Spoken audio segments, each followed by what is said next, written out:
the scattering of Africans all over the world and some of the consequences of that scattering that has an impact upon their social, economic, and political situation. And of course, Dr. Madu, let's continue our conversation. Yeah, like I was saying, the common denominator, of these Africans in diaspora, wherever they are, is that they're discriminated against. They're always at the bottom of the ladder, politically, economically, and socially. So that's very important to know. All right. Even when they're in the majority, they're still, at the political and the low level of the political and social ladder. For example, in Jamaica, blacks are majority, predominate.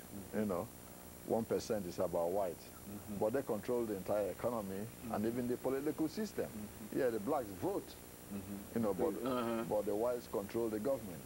Yeah, I saw what happened when Mr. Michael Manley, who was a mulatto, after he left the prime ministership, and a black guy was to succeed him, Mr. Patterson, and they were asking, is he equal to the job or equal to the task? Okay, because of his skin color. Exactly, because of his skin color.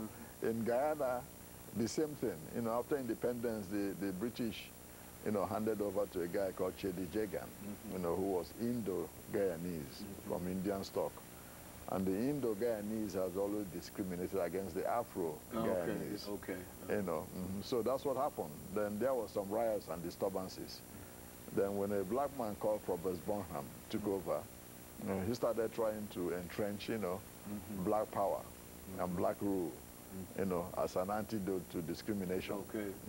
But still, the economy is controlled by the Indo-Guyanese, and the white folks who live in Guyana, to the exclusion of blacks who predominate in population.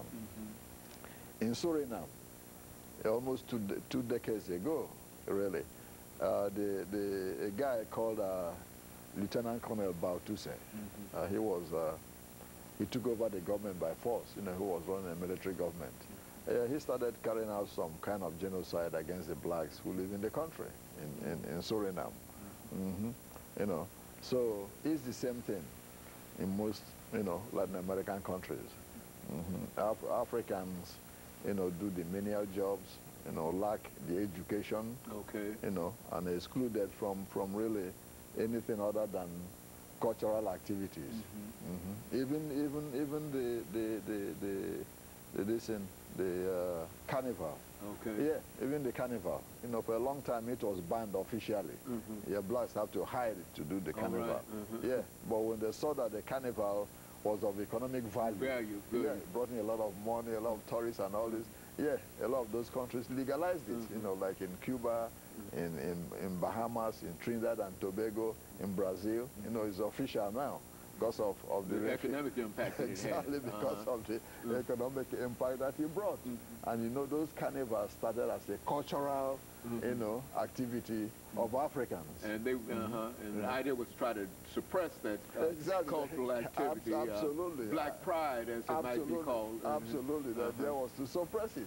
But when they saw that there's some economic value to having that festival, then they, made it official. I mean, you can imagine how many millions the Brazilian government makes, during that festival in Rio. Yeah, and the Bahamas and Trinidad and Tobago and all that, yeah. So it became, because of the monetary value, some to them. The same what they call the candombe dance, part of voodoo, yeah. The government didn't like it, but when they saw that, it's of economic value, people come just to watch it from some places. They said, no problem, we'll make it official, So these are some of the, types of ways, try to suppress in Africa.